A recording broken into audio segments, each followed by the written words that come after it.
Halo teman-teman, kita berjumpa lagi. Assalamualaikum warahmatullahi wabarakatuh. Baik, kita berjumpa lagi dengan saya Dewi Inovator.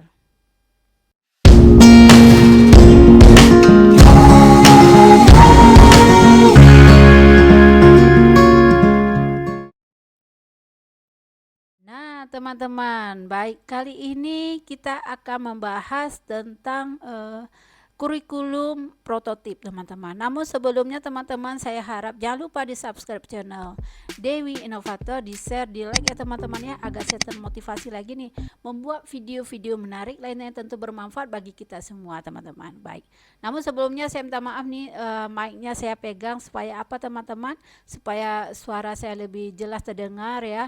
Nah teman-teman, kali ini kita akan membahas tentang kurikulum yang dicanangkan oleh pemerintah kita selama ini, yaitu kurikulum prototip atau disebut juga dengan kurikulum merdeka teman-teman. Tentu teman-teman seorang guru pasti sudah tahu ya, kita ini sekarang sudah ada yang namanya kurikulum prototip teman-teman. Kurikulum prototip ini adalah atau disebut juga dengan kurikulum merdeka, merupakan kurikulum berbasis kompetensi untuk mendukung pemulihan pembelajaran dengan penerapan pembelajaran berbasis proyek teman-teman.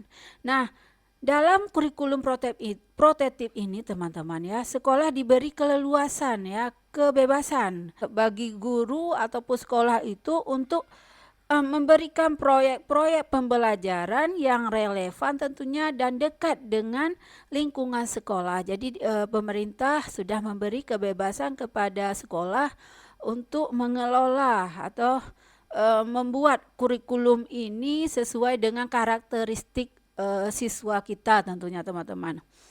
Dan kurikulum ini juga mengintegrasikan kompetensi esensial dengan berbagai disiplin ilmu teman-teman.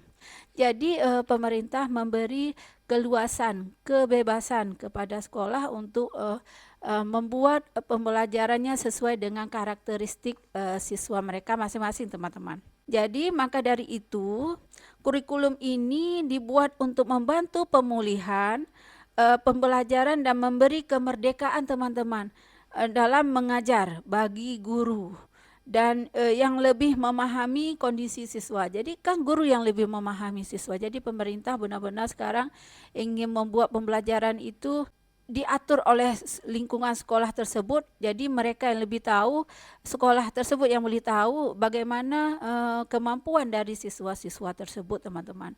Nah, tentu setiap kurikulum memiliki karakternya teman-teman. Nah, di dalam kurikulum prototip ini ataupun kurikulum merdeka ini teman-teman ya, ada 3 karakter yang ingin dicapai ya dalam kurikulum prototip ini teman-teman. Salah satunya yang pertama adalah pembelajaran berbasis proyek.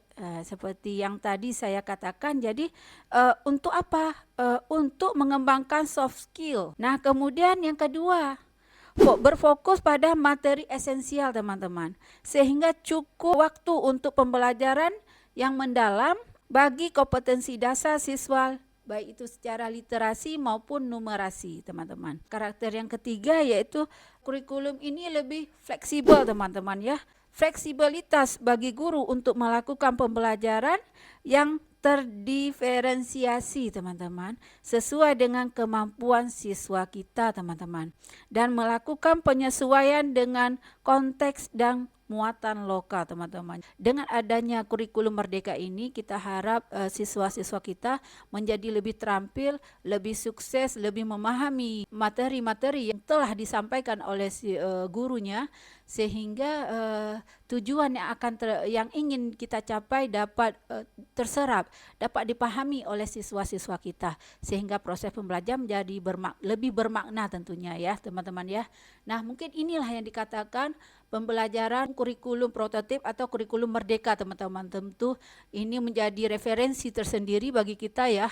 Mudah-mudahan lebih memahami ataupun kurikulum prototip ini teman-teman. Mungkin ini saja yang dapat saya sampaikan teman-teman untuk kali ini, dan jangan lupa di subscribe channel Dewi Inovator, di share, di like ya teman-teman ya, agar saya lebih termotivasi nih membuat materi-materi lainnya tentunya bermanfaat bagi kita semua. Dan tak lupa juga saya sampaikan salam ya di sini. Dan saya juga berterima kasih kepada teman-teman yang lain seperti Kang Gun ya, yang katanya mau minta mic ini ya, nanti kita berbagi boleh. Dan jangan lupa kita selalu berbagi ilmu di sini, banyak teman-teman guru yang tentunya melahirkan karya-karya yang inovatif tentunya yang lebih bermanfaat untuk kita-kita guru-guru ini untuk kebaikan kita bersama teman-teman. Baik, ini saja yang dapat saya sampaikan untuk pertemuan kali ini. Saya akhiri. Assalamualaikum warahmatullahi wabarakatuh. Dah.